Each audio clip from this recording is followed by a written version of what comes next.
Oliver, there's been considerable discussion in the UK about a proper living wage, a minimum wage that is something that the average person can actually live on in the big cities here in the UK and elsewhere. So there's been some companies talking about it recently. I think Whitbread has said something today. What's happened?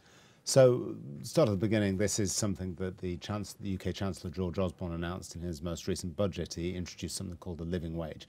The UK already has a minimum wage of £6.50 an hour. There's also going to be this so-called living wage, which is £7.20 an hour, which will apply to anyone over the age of 25.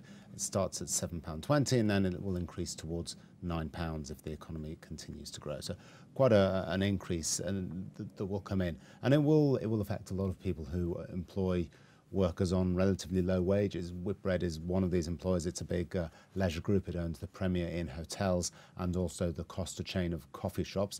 It has a fairly large number of staff that it employs on a very basic wage, and it will affect the costs of Whitbread. It'll increase them by about 15 to 20 million pounds. Well, that sounds like a lot. So is that going to hurt their profits, or what do you think is going to happen to Whitbread? Well, they say they're going to look to mitigate it. Some of the increase in costs they're going to pass on to their customers through higher prices on some products. There's a limit to how much they can do that. They're in a very competitive market against the likes of Travelodge in the hotel business and Starbucks in the coffee business, so they can't pass all of this on to the customers. They will also look to make efficiency savings and just better systems in place, and they will hope to use that to offset most, if not all, of the additional costs. Yeah, so it sounds like a good idea. What did the market think of this announcement today? So the Whitbread shares are down 3% today. So they also had a trading update with lots of sort of sales figures. But it was the first time a company has gone public and said,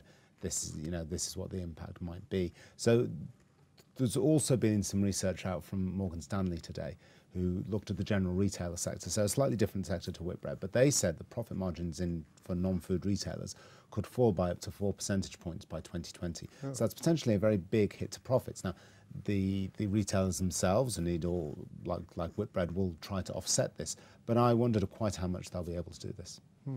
Okay, that sounds really interesting. Thanks very much, Oliver.